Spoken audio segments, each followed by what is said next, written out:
Hello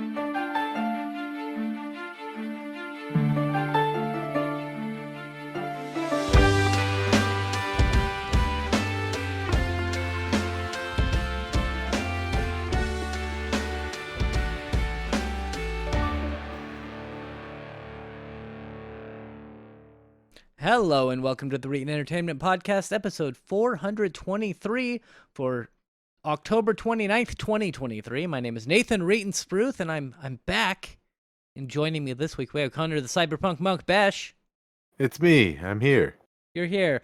Aroa couldn't make. Okay, Aroa could make it, but he's watching the Five Nights at Freddy's movie.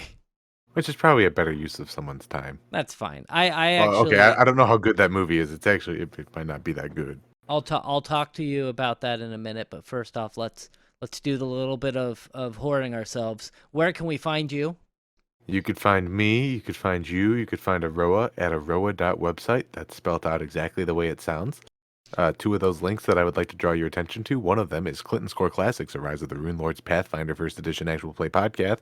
It's done. It's all done. And you can find it in most places that fine podcasts are found. Had a little hiccup this week, but we fixed it. I was going to mention the hiccup. So, yeah, I was like, hey, man, everything's moved over, right? And you're like, yeah, it's all good. I was like, okay, cool. I'm going to delete it from our old servicer. And apparently everything was not moved over correctly. I had no idea. Luckily, a fan of all people was in the Discord and was like, hey, fuck Nuggets, where's the show? They didn't say fuck Nuggets, but then I was like, what are you talking about? Oh no, where's the show? Yeah, it was, we had to move over, like we were able to import the podcast into our new hosting provider hosted by our good pal Aroa, but then you have to change that directory to like Spotify and iTunes, so it's pointing to the new address. Mm-hmm. And we did not do that part. That's the same thing that happened when we moved the Reetin Entertainment Podcast over. I was like, it should be good. Shit. It was not good. I understand exactly why what went wrong. Basically, the service was looking for an RSS feed that was no longer there. Mm-hmm. And I get it. Like, if you don't explicitly tell it. But the good news is everything was transferred over on Aroa's side of things, as far as I could tell, without a hitch. Somebody's gone through and listened to every single episode of Clinton Score Classic one time already. I am impressed. Did it not carry over the analytics? I believe it should have. I don't think it did, unless people. In fact, I'm positive it did because I know we had at least 100 listens on the last episode of Clinton Score Classics. Right, but the thing is, I wonder if you go to like iTunes and check. iTunes might still have it, but then I'd have to go to iTunes. I'm not sure how willing I have to do that. Right, but I wonder if you go to the Spotify page, will it show that number of listens? It just doesn't show on our new analytics. I don't think it shows that at all. Like on know. Spotify, does it? I don't have Spotify Plus or whatever it's called, so maybe that's like a bonus feature I don't have. I don't know. I have no idea. I don't really care. Like, yeah, it doesn't. It's matter nice if people like it, but I don't really care. But yeah, so we've got Bug City Blues, that's a new one, and we've got Rise of the Rune Lords, which is all done. So if you want to listen to a full, complete, enclosed story, you can do that. That's right, Nathan. You could also check out Bug City Blues, a Shadowrun 6th World Edition actual play podcast, wherever fine podcasts are found. I'm not sure if you're like in a hurry or something. We don't really have that much to talk about today. No, I'm not. You there for a second, you reminded me of The Price is Right. Yeah, I was kind of putting on a show for the audience.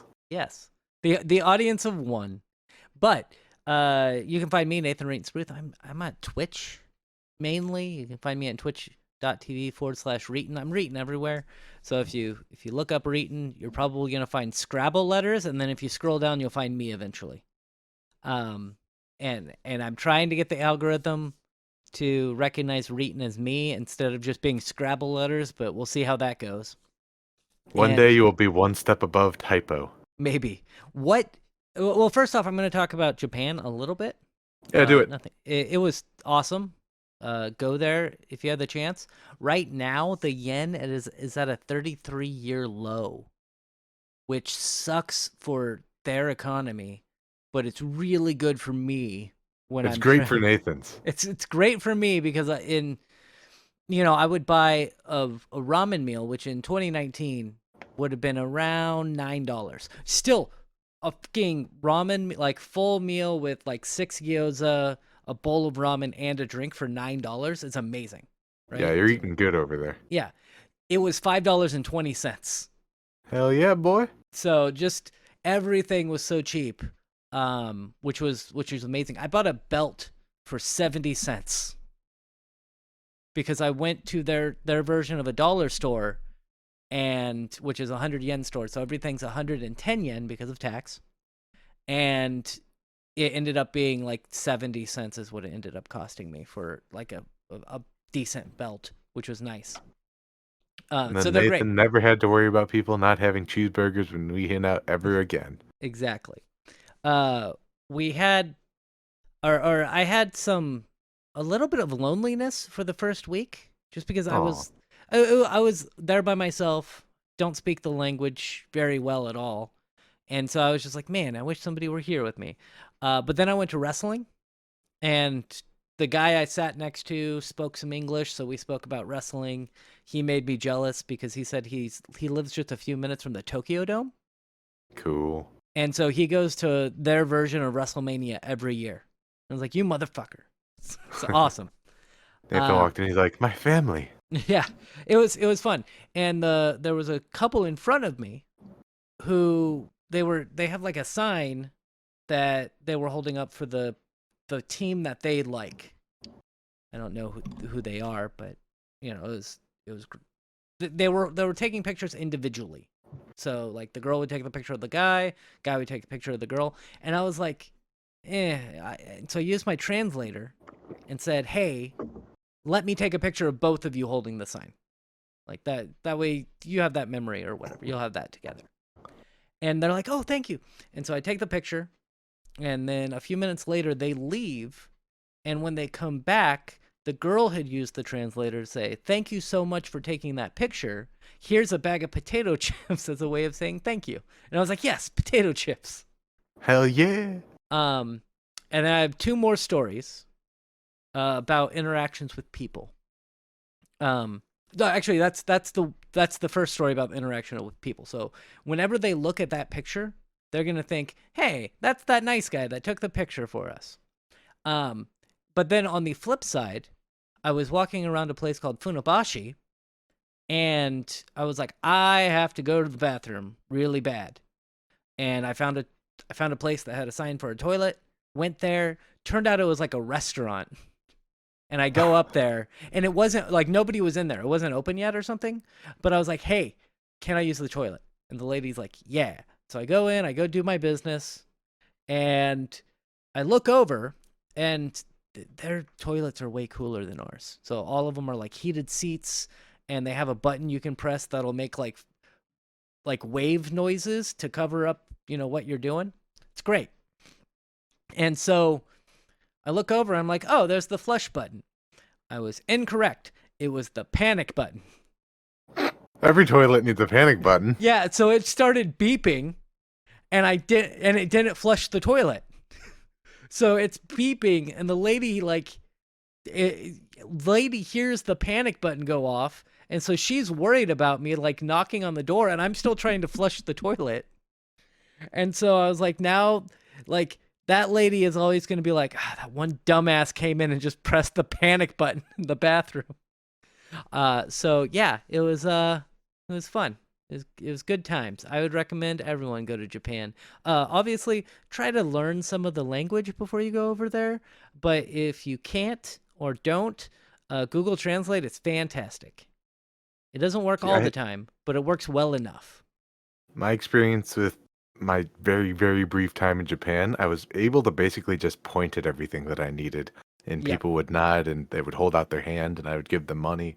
And they would give me some money back. I don't know if it was the right amount or not. And everything It turned out A-OK. Yeah, it's funny. They also have a different like system. So not most of the time you don't hand them money.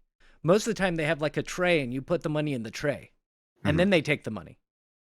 So you don't just hand it right to them a lot of the time. And so I would go to hand them money, and then they'd just point to the tray like, "You dumbass, put it there." And then they would take What the money. Luckily, being right next to the airport, I think they were aware of the Bakugai jeans. That makes sense. Yeah. Well, I'm paranoid when I go traveling, so I don't want to stay places that are more than like 15 minutes away from the airport. Oh man, I walked around Japan a lot when I was like, Well, the we had the layover. I confirmed it'd be like a 2 hour at max process to get back in through customs. I was like, I'm gonna go exploring. well, that being that's true. I agree with you. I went and explored a lot. You know, I went to Tokyo, which was an hour and a half away from my Airbnb and stuff. But for like the Airbnb or hotel, I like to be there. So be close to the airport. That way, when I wake up in the morning, I can get there very quickly because I don't want to get stuck in traffic or something. It's okay. You don't need to get emotional. That was almost burped. It's okay. Uh, Let it out. but yeah, Japan was awesome. I would recommend you go there sometime by not by yourself. Maybe take somebody with you. And the Are only you thing is propositioning me, Nathan? yes, I am. If you want to take me with you to Japan, I will totally sign up for that. So Uh, romantic. especially if I get $1,700 out of it, that'd be great. Yeah, and that's another thing is I didn't spend any money over there. Yeah, I was gonna say I don't remember if you told the story or not, but it's definitely worth telling. I did. I did the one time I was on the podcast, but basically I got $1,751 because they overbooked my flight. And instead of going from Vancouver to Japan, I went from Vancouver to Zurich, Switzerland, to Japan, which added on 16 hours to my trip because it's a 12-hour flight from Vancouver to Zurich, and then another 10-hour flight, 9-hour flight from Zurich to Japan. Yeah, that's a lot of flying. That's a lot of flying for one day. It really sucked. The good thing is the flight from Zurich to Japan, I didn't realize I was super tired.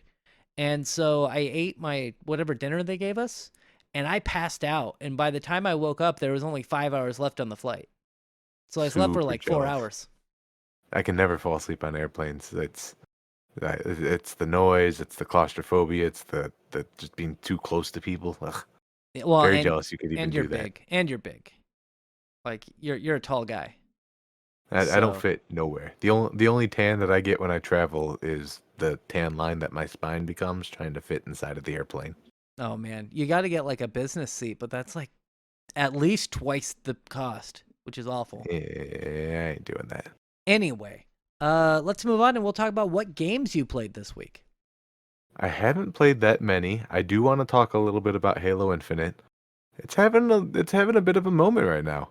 I saw a story that somebody had like it was like an opinion piece saying that Halo is having a renaissance for Infinite now. It feels like it.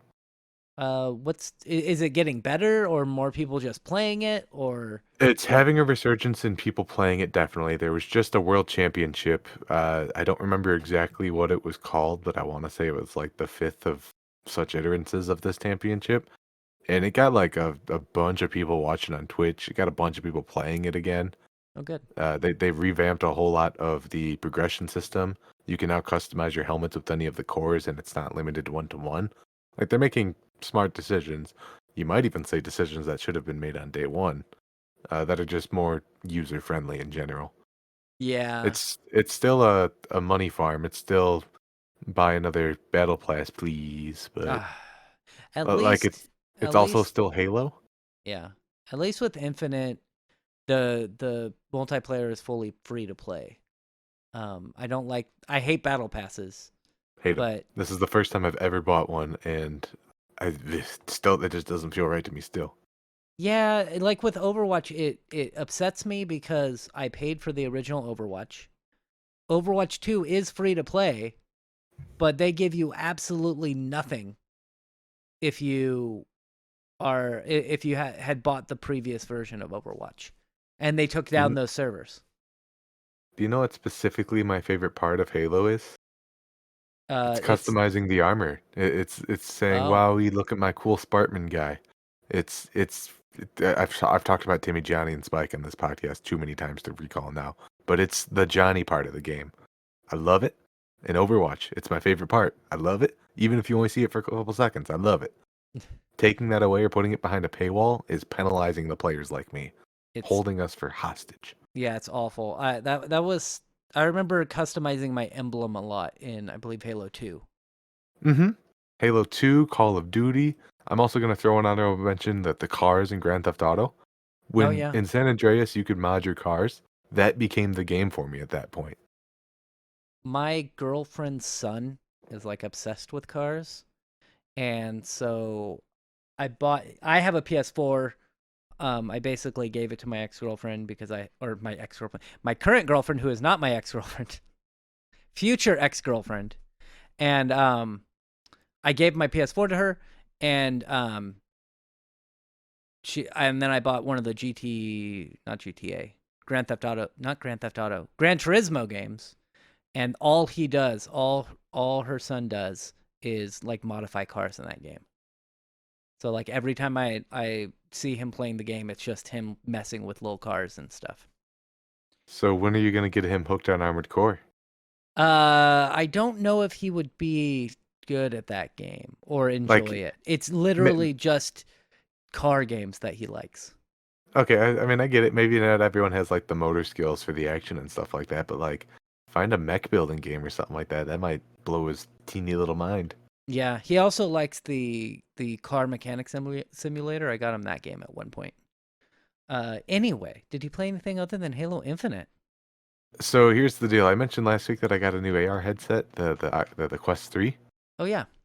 It got me one of them super duper long cables to connect to it. I got me a pro strap, so it's like I could see myself using this for long term, like extended durations now. But I haven't had enough time to actually play around with the Steam Link connection to it. I've gotten as far as getting the Oculus Quest to work, the app to work in my computer, and then I said, great, while I'm downloading stuff, I'm gonna experiment with Google Earth and just get a feel for the controllers and the latency. And then I got distracted in Google Earth for like 3 hours straight, and then by the time that I got back on track, I had to go. Interesting. Ever have that happen in VR where you put your headset on and then you take it off and like everything is dark and all the lights are off and like you're like, oh, I've just been doing this in the dark for an hour, haven't I?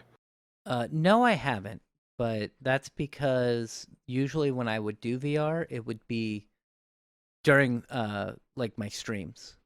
And Ah, so I would do that for literally I'd have it set for 3 hours to do that, and then I haven't been able to do VR in like 3 years.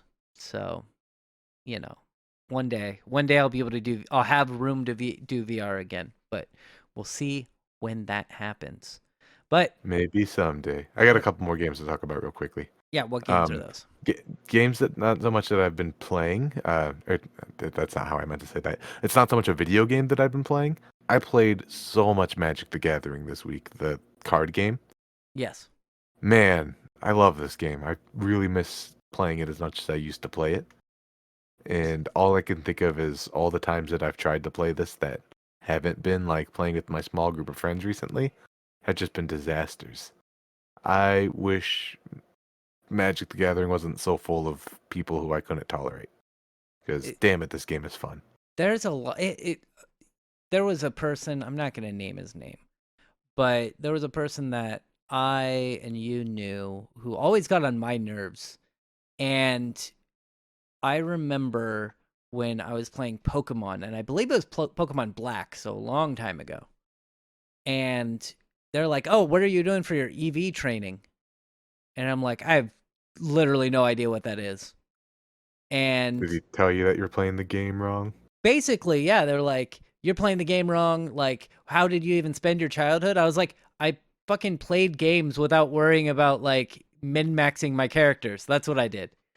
When I And worked at the video game lab at DePaul, I met a lot of people who were very confused and dare I say even I'm going to say offended with just the way that these not so socially inept people were responding. That I was like, I don't do any AV or EV training.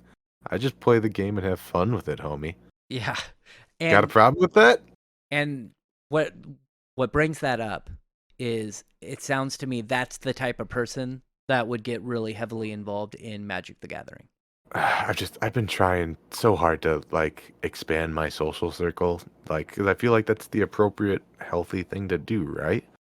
I And every time I do, I find a new reason to hate people.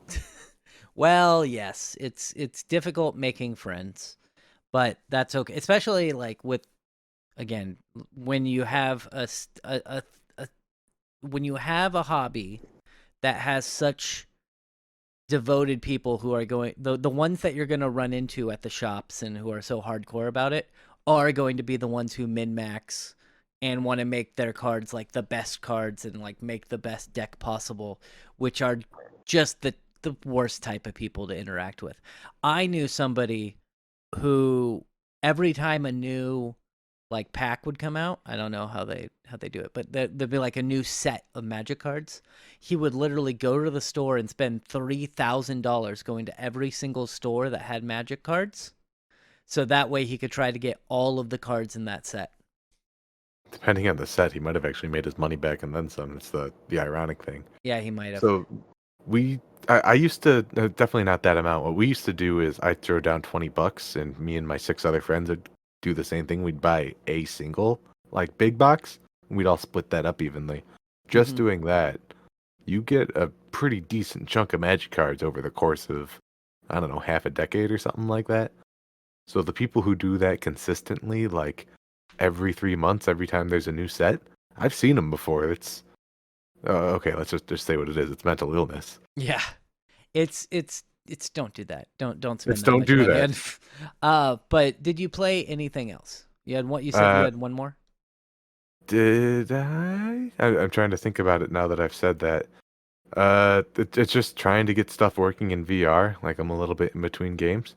I'm sorry. I think I did have another game, and it totally slipped me while I was talking about that. I'll rudely blurt it out while you're talking about it if it comes back to me. How about Perfect. that? Perfect. So today, when I was in Japan, I got a couple video games. I didn't get as many games and stuff as I wanted, but I did get a game I can't play yet called Star Wars for the original Nintendo. Well, the Famicom. It's the one that notoriously at the end of the first level you fight Vader and you hit him and he turns into a scorpion. Yeah, just like in the movie. Yeah, just like in the movie. But I bought a Famicom and I did not realize that the Famicoms use only RF. Oh, yeah. You're gonna need a adapter Well, or a yeah. converter. Converter? Yeah, Yeah, converter. Yeah. I looked on how to do that and apparently it's a pain in the butt. Um and to because you have to mod it and I was reading through it. It's like, okay, first off you identify this chip and you cut this pin. I'm like, okay, that's fine. And then you build a circuit and I was like, what? That's right. Break out the breadboard. Yeah, they Man, seriously had a breadboard. I just took out so I'm like going through my stuff finding out like what I want to keep and what I don't want to keep. I decided I'm keeping the soldering iron. I'll find another use for it someday, Hmm. but man, it has been a long time since I've had an excuse to use that. Yeah, I haven't Wouldn't it be soldered. fun to mod it? Like is there any scene for console modding now or are consoles just awesome?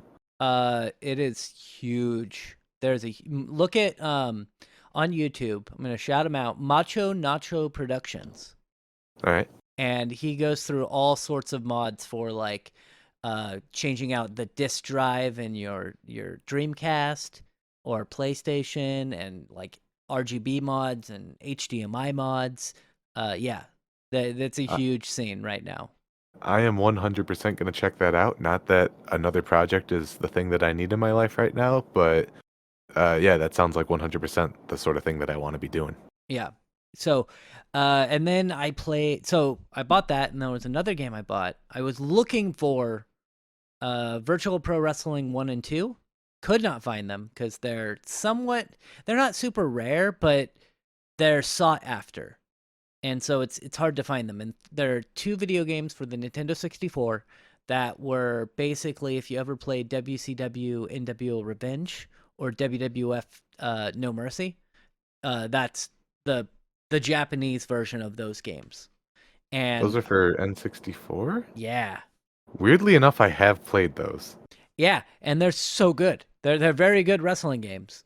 And I wanted the Virtual Pro Wrestling ones because they have Japanese wrestlers and stuff. Couldn't find them, but I did find one called Victorious Boxing, and it's part of the Best collection. So I probably got the wrong game, because people hate those greatest hits. But whatever, I don't care. I played that a little bit today. It was a little weird to get used to because it uses tank controls for For a the wrestling game? it's a boxing game. Boxing. No, I mean that's still not what I was expecting, but go on. It's a little weird, but it was fun. I played it for about half an hour and then I stopped playing it.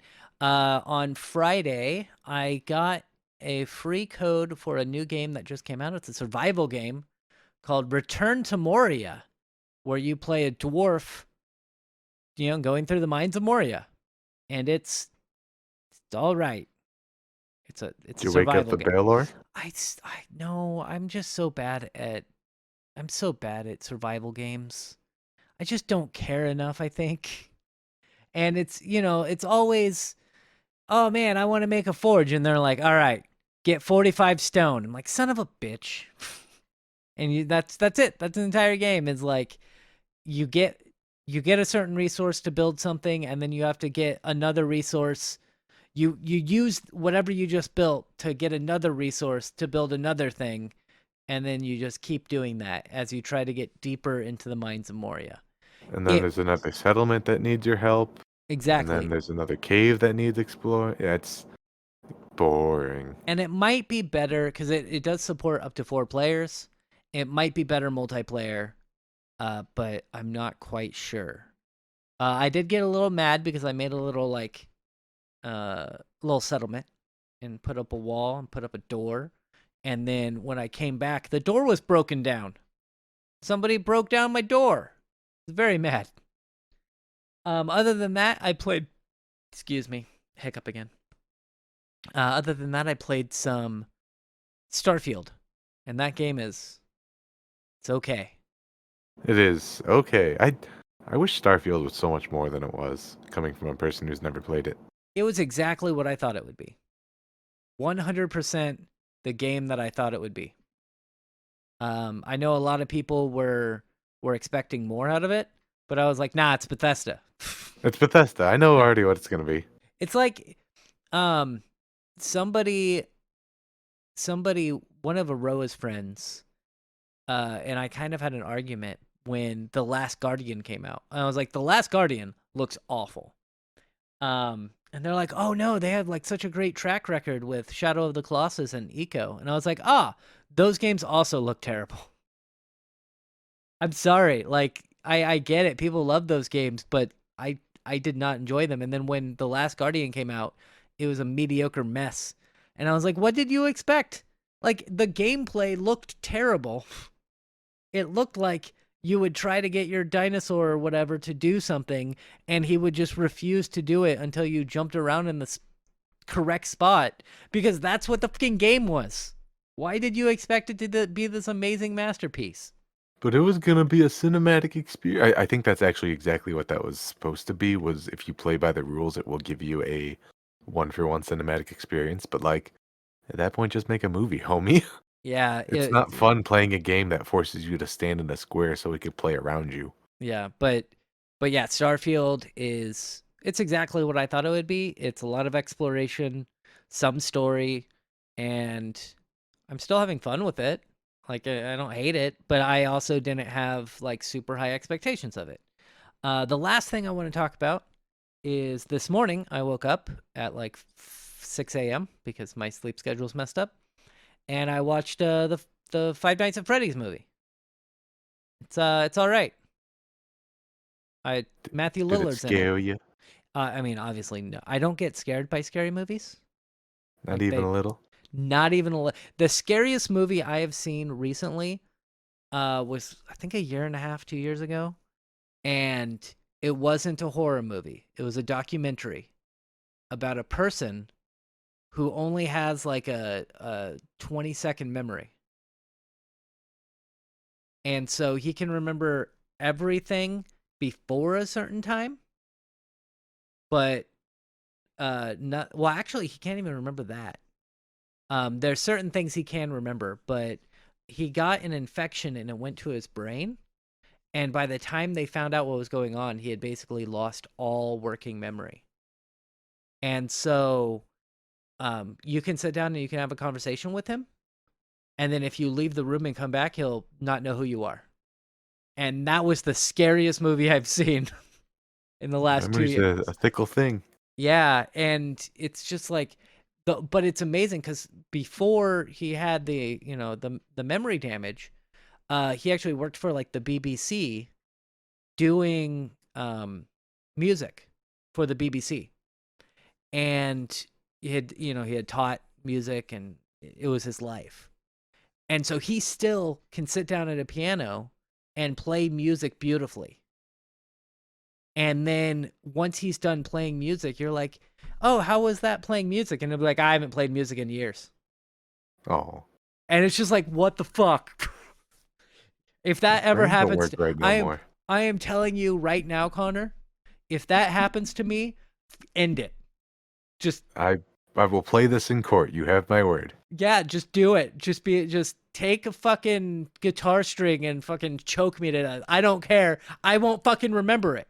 Uh Yeah, my mom and I had a kind of sobering conversation about dementia not too long ago, and it was like if I think I'm at my family's house having dinner or something like that, just fucking let me think it. Just let me believe that. if it's like if I get Alzheimer's or something, and like I don't know, it takes me 25 minutes to find my shoes. I probably don't want you to end it. But if it's like I literally only have a 10-second memory, no, that is the most terrifying thing that could ever happen to me. All Um, right, I'll get that written up and notarized before next episode. but that being said, Five Nights at Freddy's is not terrifying. It's a PG-13 horror movie. So Matt Pat's in it. Uh, I will spoil the Matt Pat cameo. A group of a bunch of characters go to a diner. Matt Pat is the waiter. They don't order anything, and he's like, breakfast is the most important meal of the day, but that's just a theory. And they're like, go away. That's the right response. Yeah, exactly. So like I looked up because I was kind of not paying attention at that scene, and I was like, fucking Matt Pat. It makes sense, but still. We're gonna I move on. Oh, sorry. I do wonder if they reached out to Matt Pat or if Matt Pat was like, "You guys, I you think guys, come on. they probably reached out to him. I would imagine. Hey Like, man, do you want to be a diner in our movie yeah. Do you want to be a waiter in our movie? or a waiter in a you know what I Yeah, mean?" yeah. Hi, welcome to Matt Pat's. I. It was weird that Matthew Lillard's in the movie. I didn't realize. I didn't look at anything before I watched the movie, so I was like, "Is that Matthew Lillard?" Is that? I assume that's his name. That is a person. It's Shaggy from the Scooby Doo movies. Oh, I'm glad you said that. I thought we were talking about the same person. Did you? Fuck, I don't know, man. Oh, okay. I'm gonna move on, and we're gonna talk about some stories. Two kind of infuriating stories, but they're stories nonetheless. YouTube is introducing dozens of new playback and interface features. I guess this part's not infuriating. It's just weird. Many users are likely frustrated with YouTube's recent aggressive push against ad blockers and its ad-free subscription price hike. These decisions appear to be small parts of a significant refresh that the platform is rolling out, which adds numerous features for a smoother playback experience. This is from TechSpot. Um, I wish there was just a bullet point list, or I should have created one, but I didn't. Google has announced the rollout of about 3 dozen new features, which we will not be talking about all of them. One feature gives viewers quicker access to faster playback. Instead of accessing a drop-down menu, full screen, or portrait mode, offers fast forward at double speed by clicking and holding anywhere on the screen. So if That's you cool. want to, which is pretty good. And then once you let go, it will return to normal speed. That seems like the natural evolution. Like I use that double tap to go 10 seconds forward or whatever the hell it is all the time. All the Being able to time. just like tap tap hold. Okay, I know where I'm at in the video. Done. Take Yeah, that. It in video ads. yeah, I hate those. Like the Linus Tech Tips. Like, here's our spot. I will say it's so funny that Google is like, nope, can't use ad blockers, and okay, here's these tools so you could skip all the ads. Yeah. I mean, well, it's DVDs did it, right? But way Hmm. back in the day. where you couldn't skip the ads before a DVD. I remember those days, the dog days, where you just turn off the TV and let it play. I wonder. Oh man, don't I hope that I'm not giving Google any ideas, but to make a feature where you can't skip forward during those sponsored sections. It's coming. It'll be here Yeah. before you know it. There is a new Seek function displaying larger thumbnails, making specific sections of videos more visible. Uh, I like that. So when you're like looking at the thumbnails, you can get a better idea of what's going on there. That's not bad. There's Um, a plus and a negative side to this, and I know you personally have had to deal with this yourselves. W- you gotta. I'll just say it. You had to put those thumbnails somewhere. yep, yep, yep. That's can use up a lot of room. If anyone's gonna be able to afford the storage, it's gonna be Google. But like, Well, they already have the thumbnails, right? They're just gonna make them bigger on the screen. okay, are they actually increasing the resolution of their thumbnails, or are they just making it take up more screen space? I guess that's two fundamentally different solutions to the same problem. I think that they are just making them bigger on the screen. In that case, I think that's the right call. As long Yeah. as like, yeah, if you're scrubbing a video to find something, you're obviously not watching the video that you're there for. Yeah, good call, Google. I really like this one. It's a mobile feature called Stable Volume, which should just be on everything.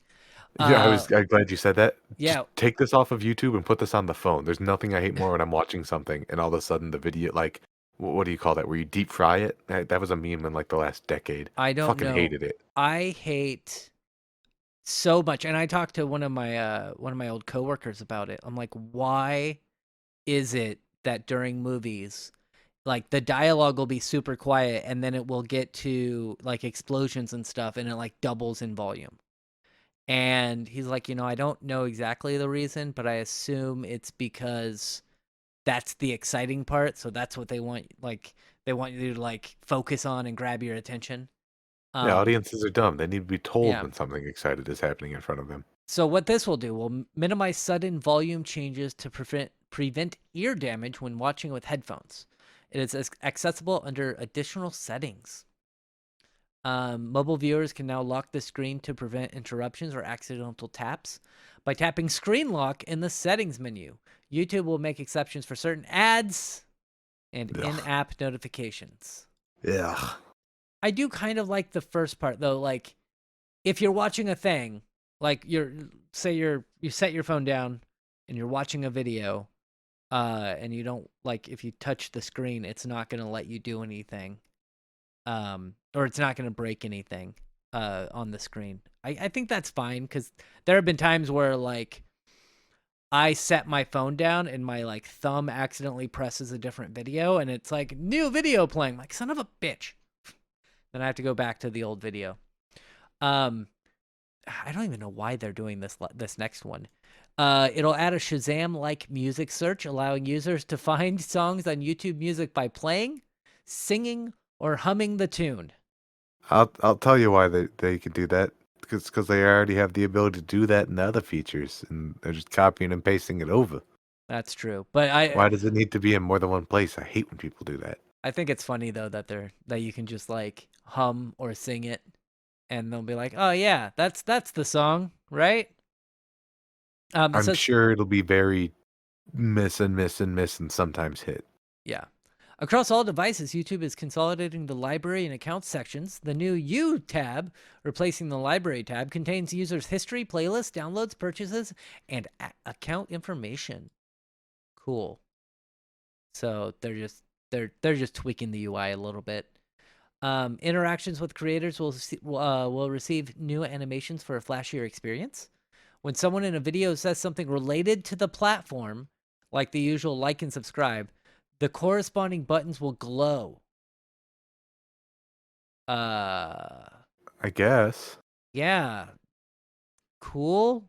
I think the people. Let me try that again. I think the reason people aren't clicking those buttons is because it's a shitty way to gauge metrics and interaction. It Uh, is, and I agree, but I also I don't get mad at the creators or anything when they're like, "Hey, like and subscribe," because I know Correct. that's how they get people to get higher up in the algorithm. That is playing by Google's rules, not by the content creators' rules. As far as I'm concerned, neither the content creator nor the audience Yeah. want that. Coincidentally, I just want to say, if you're watching on YouTube, please like and subscribe. Don't forget to hit that bell. Yeah, and make a comment below on if you like the like and subscribe button. If you fucking hate Nathan's gut, let us know why on below in the comments. And that's it. There's no real other features that I'm seeing. It does say that they're updating the comment ranking system with a more dynamic, which I've actually seen. When I'm like watching a video, I'll see the like comments and stuff start changing down below. I haven't paid attention. I'll have to start making a note to look. Yeah. And other than that, we're gonna move on to the next one, which is the kind of infuriating one. Not for me. I don't think it's for you, but it is for people who really like Super Smash Brothers. Basically, that's it. Nintendo is rolling out new guidelines for competitive play, and it's not very good. It's not great. This is from Destructoid. It says, here are a few of the guidelines that stood out to fans. Community tournaments may not generate commercial revenue except as permitted by these guidelines. Okay, I kind of understand that one. Like, hey, you have to meet these guidelines to be able to get revenue from doing your tournament or whatever. That's fair. But then the guidelines are stupid. Only 200 players can participate for in-person events, while 300 are allowed for online events.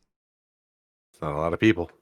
I mean, if you're a community tournament, that's usually like once. It's like when you go down to your game shop and play games. So I'm assuming this is talking about like world championships. Like this isn't a No. rollout just for like people who No. are no. No, we'll talk about that in a minute. So, no use of game consoles and accessories and software that are not licensed by Nintendo. That's right. Buy our hardware.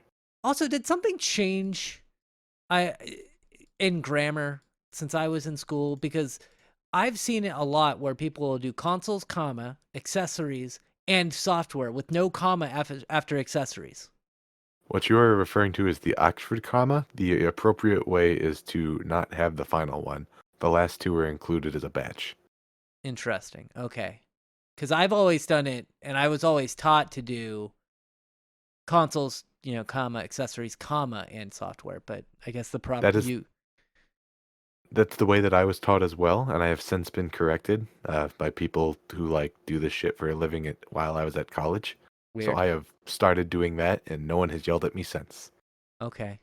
I'm probably still going to do it the way I was taught, but language does change. You can change, like, I found out a while back from somebody who was in college that they have changed it to where you can start sentences with "and" now. Apparently. And we're going to move on. And they weren't telling a joke or anything? It took me a second to think of something that could apply to that. No. I'm so very apparently, cooked into not doing that. Yeah, apparently you can start sentences. Well, it might have changed since then, but from what she was telling me in her English class, they now allow you to start sentences with "and." And nobody gets in trouble? Apparently they do not get in trouble anymore. They have changed the language. Damn. Yeah. We're going to move on. No viewership fees for tournaments held online. So you can't, if Pay you're for view it or whatever. Yeah, you can't be like, hey, you have to pay $5 or be a subscriber, like have a subscriber only Twitch thing. You have to allow everyone to watch it, which I think that's fair. It says this one's the one that I don't like, which is no third-party compensation for organizers allowed. This includes the selling of food, drinks, and merchandise. What the fuck are you supposed to do to make money at these? Like, why are you holding these tournaments just out of the love of the game? Because you're probably not going to get a lot of people to show up in that case.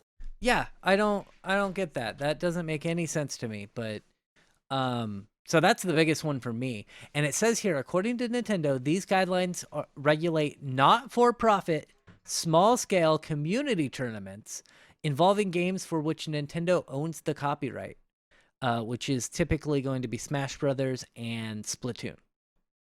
For larger scale tournaments, organizers would require a license from Nintendo. Otherwise, organizers would need to follow the newly implemented guidelines. What are they gonna do? Send in the fucking Pinkertons? Uh, Which, yes, probably. I was like, yeah, probably, yeah, you're right. So this is not great. It does say here, uh, somebody named Jabali on Twitter, said, "I'm confident the established events are fine. So anything large scale like that's already happening, um, but that any other new ones might be up in flux because of these new guidelines." Some other people said that they're scared for their life, that the new guidelines are extremely concerning, especially for melee events, which makes They sense might because have to get a real job.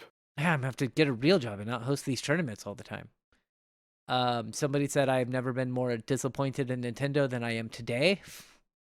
This is a Uh, huge step back for accessibility in gaming, which yeah, that's a Nintendo for you. yeah.